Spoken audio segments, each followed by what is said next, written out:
If you have all these single target heroes like Abaddon are going to do so much work, and they are really lacking some AoE team fight, which we mentioned before. Well, that's team named having to think about going up against the Abaddon support, or again, we'll see where it ends up actually. And I'm assuming it's cooler. I think offlane Abaddon. I think. You think so? Okay. Yeah. I just feel like because I mean I don't think we're going to see a core Jakiro or core Maiden, and Abad in this game with Farm will do a lot of work actually. And I mean like the hero, I mean I'm seeing it quite a lot in high TMM, like high matchmaking pubs as well actually, just because of it. Like his laning presence is actually not too bad now. Like they buffed his E like somewhat recently, and I'm seeing like people pick it up just for the laning phase. So we most likely will see that from UR now that he's offlane. So. All right. Yeah, again, Yawar in that off lane is slightly different role for him, so intrigued to see how that all works out for him and who he ends up playing here. Faceless Void. This is a core hero that probably one of the more go-to right now, is safe to say, so not surprising to see it picked up in that fourth spot for Team Named. And it fits their draft as well, like so much better now. Like I was saying, how badly they lacked AOE kind of presence. Whereas Faceless Void, Faceless Void is one of those heroes, particularly in the carry role, that like if you're lacking any kind of AOE, you just pick Faceless Void, and it will kind of solve a lot of the issues that you have in your draft. And again, as you said, it's a very popular carry right now. And I think it will lane okay against Abaddon and like Maiden or Jakiro, depending on who they put in that role. And so I don't think there's a lot of kill threat on him. So whether it's like Ogre and Void or Bane and Void, they should be okay in the lane matchup. Just to clarify, it's kind of funny. People in chat are going, "Who's this English co-caster with him? I can't figure it out." It is Mini, is what he goes by. He's old school with myself. Now, but yeah. Mini Dota TV is your Twitter. Yeah, I see that there. Yeah, I mean, definitely YouTube channel now, man. I've been making content. You know, I've been grinding. Grinding now. Trying to. That's good. That's good to hear. So definitely check it out, guys. Yeah, he of course, Mini and I go back. I know people, cringe when I say this, but back to the Han days, way back when. But we're heavily involved in the Dota 2 scene now, and obviously very grateful for it and excited to continue along with Dota 2. But yeah, always again, the new season is here.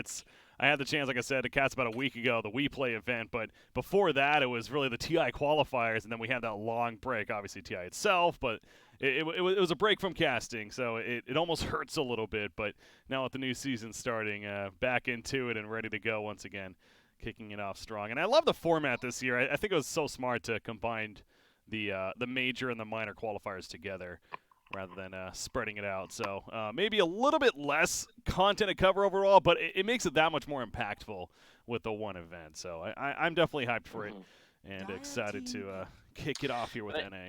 Not only that, but it allows a lot more kind of freedom from the players as well. Like because before it was obviously to run two sets of qualifiers so close together that they had no kind of break time, and a lot of people were saying like, okay, this is really really bad for like the viewer because we're not getting as much Dota. But the thing is that if pro players are getting more of a rest and they're getting they're going to be bringing better Dota, like, and because it's better for the viewer in that respect. So I think it makes sense. I think it's good for them.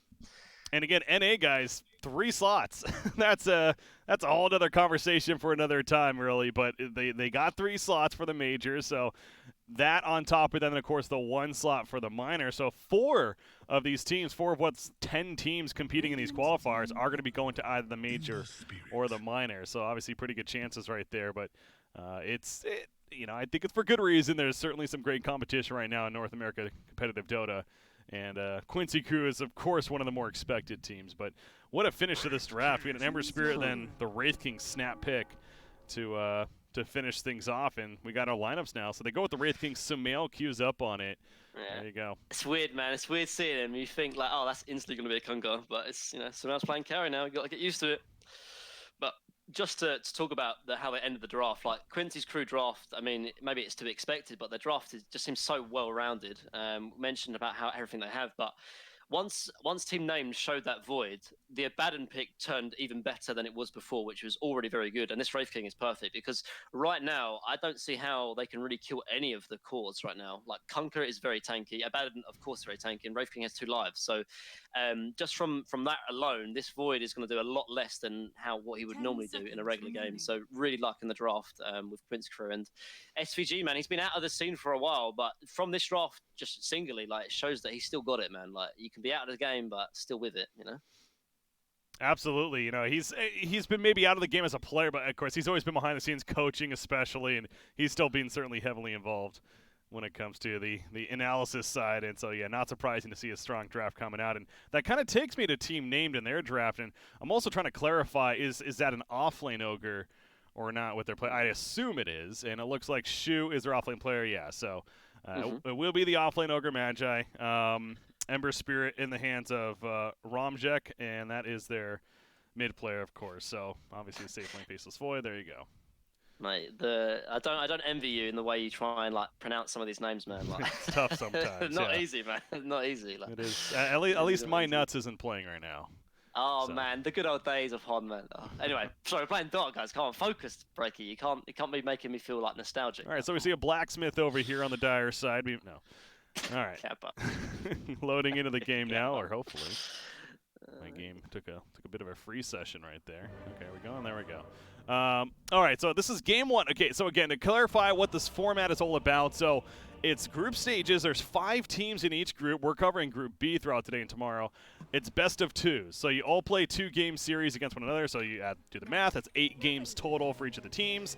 At the end of it, the top 2 teams from each group advance on to the major playoff stage, so that's 4 teams in total, where then 3 of those 4 teams will qualify for the major, and they play like a double elimination format of sorts. The 3rd place team advances on to the minor qualifiers, and the 4th place team plays against, or what is it? The 4th place team.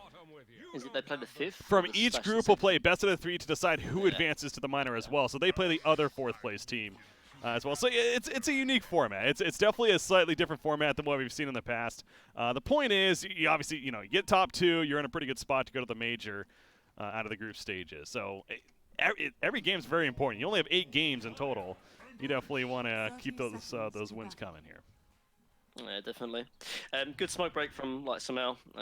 Stops the smoke getting from Bane and Ogre, and they place a ward, but there's a ward actually from SVG already, so they might have actually spotted this ward actually. I don't know. They haven't pinged it out, but it's definitely possible that they might have seen it. But already it looks like it's gonna be a tri-lane coming up from the side of from both teams actually down the bot. But I think just from it being in the safe lane, I think Quincy crew will come out ahead, unless T&D find a lot of kills, which they definitely could. Wraithfire Blast, Ogre, obviously not an easy target. He's got that stout shield and protection around. The arrow flies right on through. And now we'll call him Jabs over here on Bane. He's trying to run. Now the Wraithfire Blast coming up in 2 seconds. There's the slow, and in comes the Wraithfire Blast.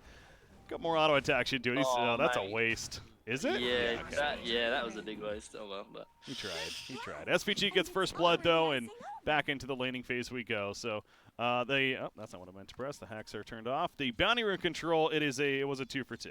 So split, and then the first blood for the Radiant. Slight advantage for Quincy crew already. Yeah. The lane's kind of to be somewhat expected actually. They Bane only came down bot just for the potential kind of first blood, but ends up going up top, securing a bit of a lane for Void. So 2v2 on both lanes to be expected. And I think that for the most part, like, the lane should be stabilized for both teams. Really, I don't see anything massively like outplaying anyone, but we'll see. There's always the skill element to talk about. Yeah, and that's, of course, the favoring Quincy crew. But, again, not very familiar with this Dire squad over here. I know Grant is in chat. Shout out to him as always. And I'm sure he's a bit familiar with some of these players, so perhaps can give us some insight there. But also I noticed he's in chat because now was supposed to be casting the EG series over there from Group A. However, their opponents ended up forfeiting, apparently, and being told, I guess, a couple of the players from the other team, they were actually traveling from somewhere, weren't able to make it in time for that first match. So, unfortunate, but EG does get a forfeit 2-0 victory there with their first match. So we'll have to wait a little bit longer today. In fact, their second match, they play Zalato, the full Mexican squad. That should be a good one, but... EG will see how they follow up their forfeit victory. That's over on Group A, though. I believe that's, I don't know if that's going to be the main stream or number 2, but either way, we're covering Group B on this stream here, so. B for best, you know what I'm saying? Yeah. B for best. Exactly. I mean, EG's going to win it all in Group A, whatever, but you got Fighting Pepegas, you got Quincy crew. No, it's both groups are certainly going to be fun. All right, so I'm ping apparently timeout here to start, but how's that mid-match going? Yeah, Kunkka 9-2, Ember Spirit 9-1. He's holding his own, honestly. Like I've been watching him like for the last minute or two actually, and he seems to be pretty decent. I don't know any of these players. Like, well, obviously from the side of the die because they're all NA, but this mid player Rumjek seems pretty decent to be honest. Seems a bit of a baller. What about the Ember Spirit pick though? Kind of going back to their draft, and it's whenever you have the Faceless Void, it's like how much do they have to pump into those Chronospheres? And Ember Spirit, of course, isn't really a great addition to these Chronospheres. I mean, I know what you're saying, but a lot of his damage will be ranged anyway, though. It'll be like Sleight of Fierce, Change, plus, you know, you can still fire Remnant through the Chronospheres, to be fair. But it more really is for the mid matchup, right? They saw that it was going to be Kunkka. We talked about how it was very obvious it was going to be mid, so they needed a mid matchup that would do okay versus Kunkka, and Ember, as we're seeing, is doing fine. So, and it works fine with Void, though, honestly. Like, in some ways, Ember is more like a ranged hero, just because a lot of his damage is like, you know, he's not from right clicks, it's from his spells, which can be ranged, so wouldn't worry too much about that. Oh, you got Sumail getting pretty low at the bottom lane, but he got good protection from SVG, and Lucky deciding not worth the dive to go for the kill. So Sumail survives, and back to him. He's 8-3 now in the CS down here against Ogre, who's 6-0. So actually, neither core is really getting the best of farm. Of course, it's transitioned from the earlier trial, and Lucky's in trouble. SVG wants this kill. He already used a Crystal Nova. The auto attack goes off, and he finds it. So SVG essentially soloing Mirana right there for the free kill. That's that ain't what you want to be happening if you're team named over here.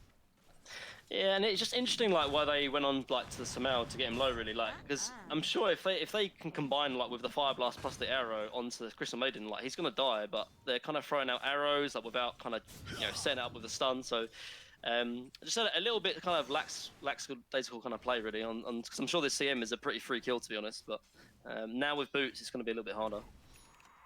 Yeah, Jakiro versus Bane off to the side as a creep pull's taking place, but Jakiro's already level 3.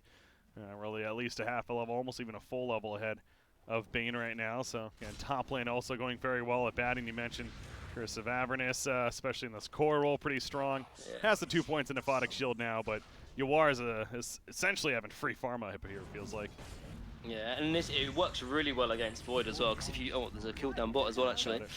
That was, and middle lane. Okay, I mean, I got the bottom one, but Romjet goes down to the mid lane.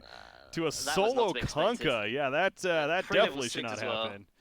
Yeah, I don't think you could be blamed for doing a bit of T-Tools on that one, to be honest, Breggy. Like, before level 6, that shouldn't be happening. Like, I was watching the CS, though, like, this guy seemed to be fine, so I don't know how that happened, but it did. Obviously, X coming into play right there, but yeah, I was kind of wondering maybe it was one of those Embers went for the kill himself, but it was very close. But no, Kunkka had plenty of life. Simply a misplay of sorts, but here comes the ship now. Can he dodge it somehow? He cannot. He gets clashed in. SVG comes in for the freeze, and SVG will even take the nice kill secured right there as well. And that's brutal because Ember Spirit, I believe, just TP'd in as well. Yeah, he's having to wait. So he's going to do the Walk of Shame, unfortunately. And this just kind of shows like the little bit of class as well from QCY. Like, just because of like the way SVG was kind of controlling the runes as well. Like that kill only happens with the haste rune from Crystal Maiden. And talking of SVG's a little bit in trouble, but he's dead actually. Stunning 1 second from Ogre. He's dead. Maybe trees. He's dead. Oh, the stun from Sumail. Oh, it's not gonna matter. Was it enough? Was it enough? Closer. Went for the clutch. Oh well. Just a support dead, so not the end of the world, of course, but good attempt. Forced kill streak, though, it's pretty big, honestly. It's a pretty big kill to give away. Yeah, Mirana will take it. It's nice 330 gold or so her way, but man, this mid lane, level 6 Kunkka now versus level 4 Ember Spirit, yikes. This lane is over now. Like, lose, like, dying 1v1 is bad enough, and then coming back, TPing and dying again is disastrous. Like, and there's not much this Ember can do. They're going to try and get a rotation from Mirana, but there's no way they can kill it. Ember is level 4. Even if he lands a 5-second arrow, I don't think they can kill him, and yeah, he's going to back out. Oh, no, he's still going to go for it, but... Well, top lane, meanwhile, Bane, okay, he'll be fine. Yawar was just diving beyond the tower. He's pressuring Faceless Void at first. He time walked away, and again, Abaddon can do that. Oh, mid lane, yeah, missed. Or hit the arrow. I mean, I think that's probably the main idea, actually. He's probably coming and just sort of kill the catapult so there's no pressure on the tower, which is probably the play he was looking to do, actually. But Back to the top lane. Bane is in trouble this time. Aphotic Shield. The explosion not even needed.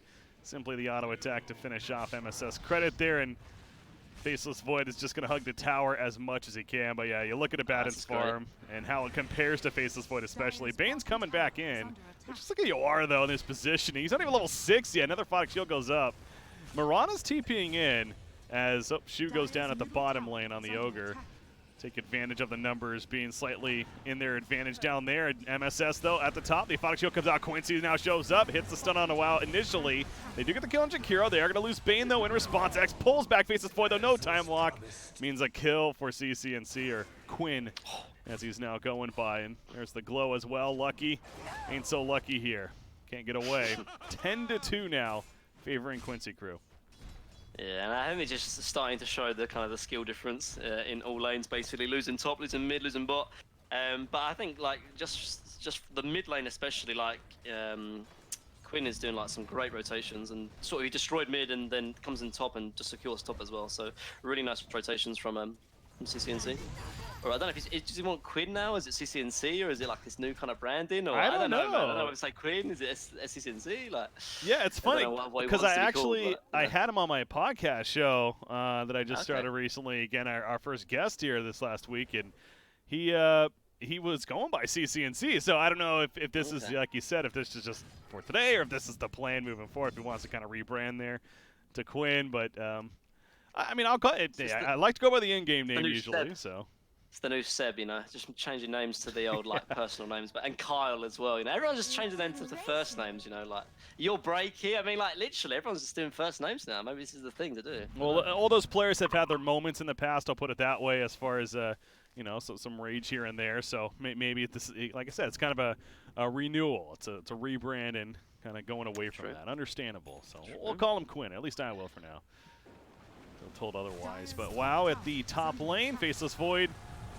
He's got time walk in 2 seconds. He's silenced up, though, and he was X'd anyways. There's just no chance, even with Ogre TPing in, Mirana coming.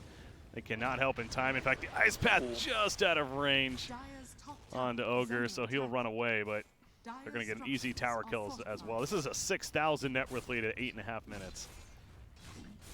It's pretty good. Yeah, and they're just going to come and destroy the tower as well. This is just some good sort of standard play, really, but I think it'd be more interesting when we see maybe them playing against teams of more of a similar caliber, but just from this game alone, they're looking pretty solid, like not making a lot of mistakes, seem the morale's up and stuff, and that they wanting to win and wanting to show how good they can be and stuff, so pretty solid.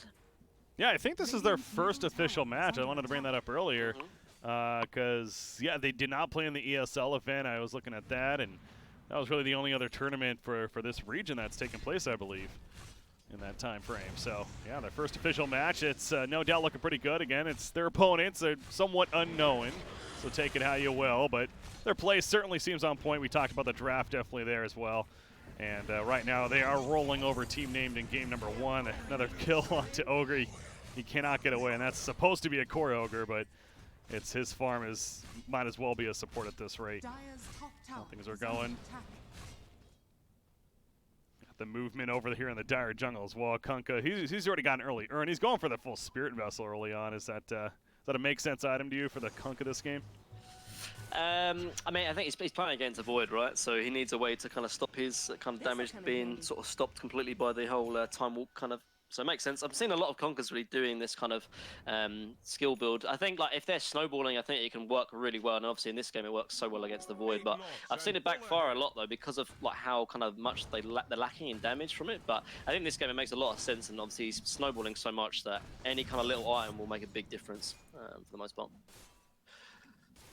All right, well, going for it, Ember Spirit.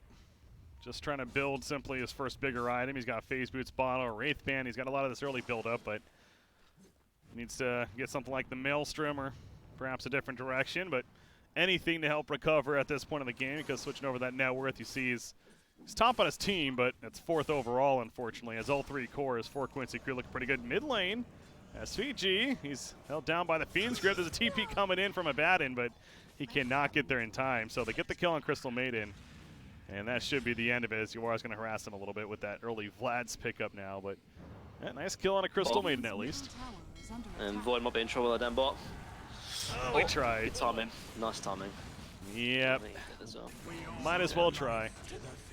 No, it's a nice little move though from the Bane. Like, I mean, he had grip up, like went and used a smoke actually, and secured a kill on Crystal Maiden. And like when you're this far behind, like anything you can get, you just try and take it, you know. So it's something. Unfortunately, Void drops down bot, which doesn't help.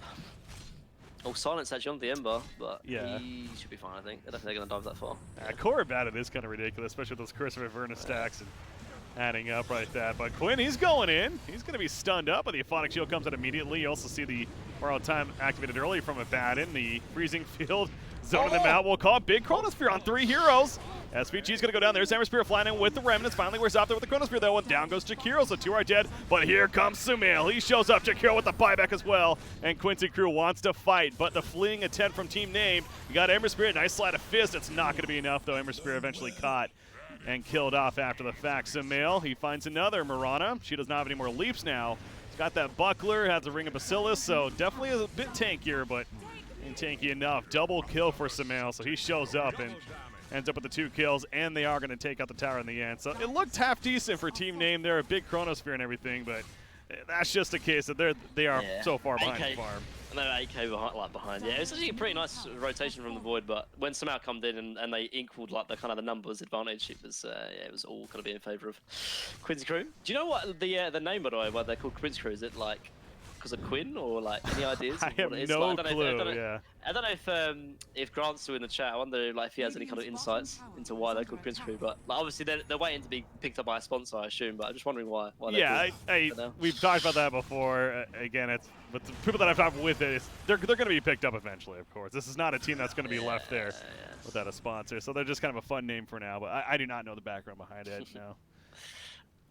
Mid lane, Quinn tries to find Ember, but gets out just before. You can tell, though, it's the full map control, really, it feels like. You got the very deep wards already from the Radiant side that are taking place, so controlling the Dire Jungle, at least on the top portion of the map. And we see a Baden here, actually, but he might be. He still has Oi, what though. Of it? Yeah, he's got borrowed time. He used to. Ooh.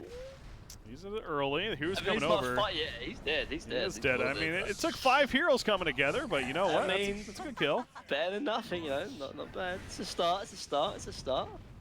Positive mental attitude break. Anything could happen, you know. Anything. I mean, Ember could die here, but anything could happen. yeah, anything can definitely happen. We've seen some crazy things before.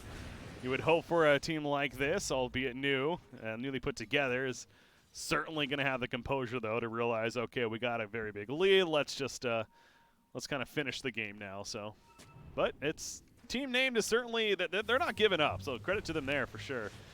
They are still trying to make some plays. You've got the Moonlight Shadows play here, but unfortunately Bane finding a little too many heroes, and that means the end of him most likely. So he's going to be X'd back. He'll be the distraction, and the very underfarmed Bane is going to be picked off by Quinn.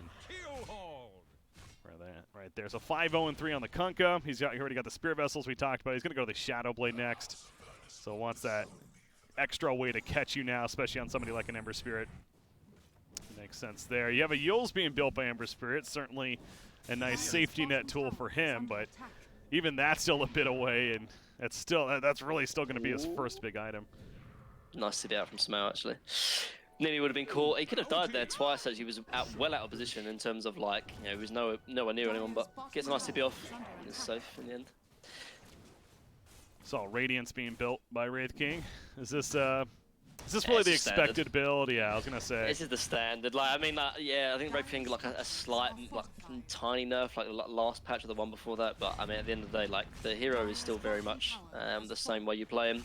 Still very greedy, still very farm orientated, but yeah, you know, it's hard to sort of say. Like, what I'm really looking forward to really is watching like these kind of qualifiers kind of develop and sort of seeing the kind of the hero pool, particularly of a hit like a person like Sumail. Obviously, it's been so much focused on mid.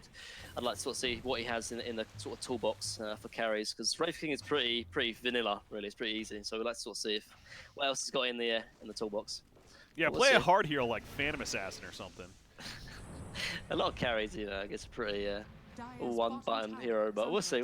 I'm more intrigued about Yoar, to be honest, because that to me is definitely even a bigger transition from mid/safe lane to the off lane role, but obviously you got Ramses doing the same thing for Evil Geniuses too. So true, man. What is up with these carry players going offlane? By the way, like everyone seems to be doing it now. It seems like the thing to do. Several like, have, resolution as well. Resolution yeah. for VP. Like all of them are doing it. It's odd. It's certainly a little bit odd. But Jabs is going to be found here. The freezing field comes out, canceled immediately though. SVG's in trouble. Sumail still running though. He's got his reincarnation, worst case, so he's feeling ballsy here. Bane buys back. That Moonlight Shadow's making it an issue for Quincy Crew, but Sumail's still hanging around as if he wants to fight this. Chronosphere over here to the left. Kunkka's caught by it. It's a kind of a zoning Chronosphere. The sleep onto Sumail, but it wears off. Now comes the ship, the Aphotic Shield as well. This Kunkka is an absolute beast of a tank, and especially with the backup up at bat. And they kill Mirana. Shu's going to go down as well, and that's why Quincy Crew is so confident again. Goes back. They know they have the numbers advantage right now as far as gold goes, and these are just three beefy targets: Kunkka, a Bad and Core, and a Wraith King. I mean, I mentioned that in the draft, and that's why I was kind of almost a bit curious about why they picked Void. Like, I mentioned about how they needed some kind of AoE team fight. They needed something to kind of put it all together, and Void is that hero. The problem is, though, is that like if you have like these three tanky cores, like it's so difficult to actually kill anyone in the Chronosphere. But yeah, at the end of the day, like they had to pick something. And Void had its weaknesses as well. Oh, Wraith King has the Hand of Midas. Going to use it right there with, of course, the Radiance finished.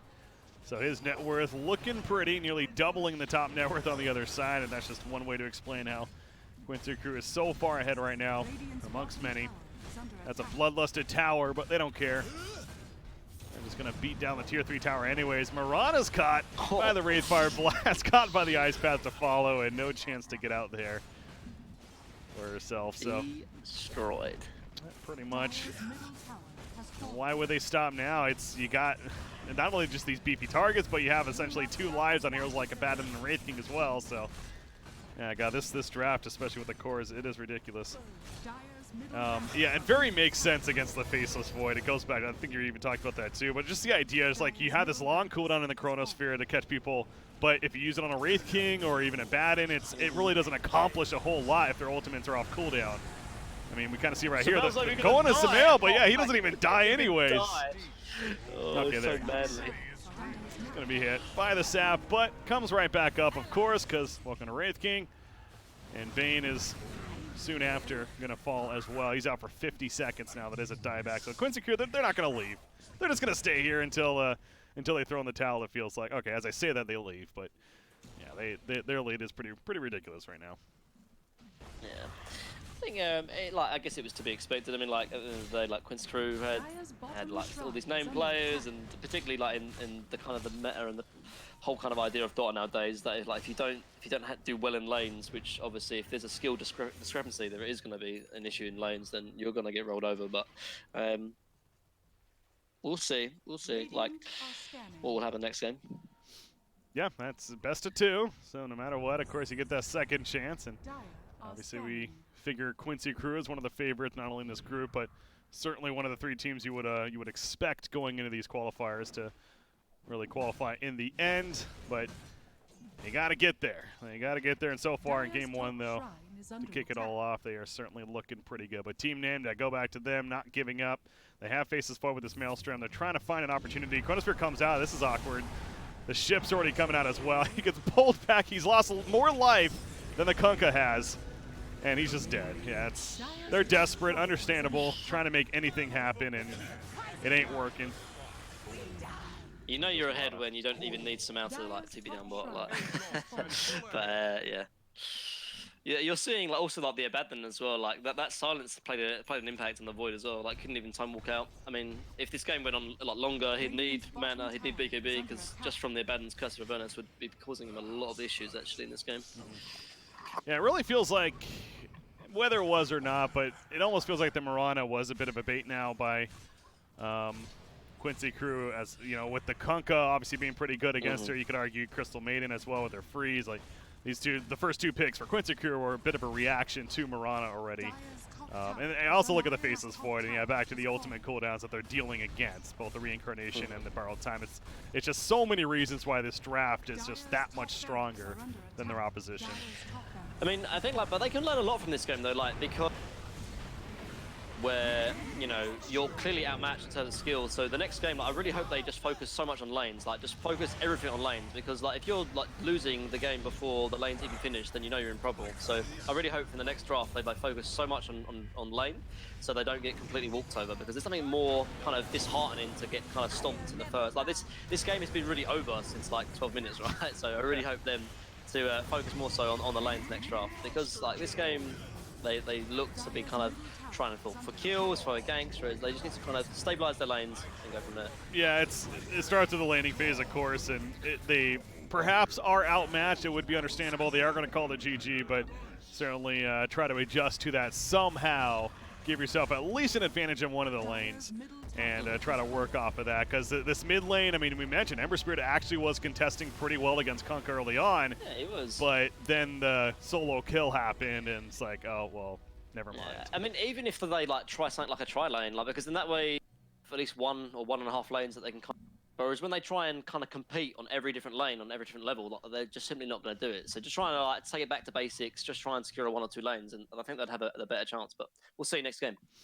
Yeah, we will. So we are going to get that set up, but obviously the stats looking pretty good as well for Quincy Crew there across the board. So the first official match, I'm pretty sure on that, with this new squad of Quincy Crew, and they're off to a very good start. They're 1-0 now in the group stages. Again, you play 8 games in total, twice against each opponent.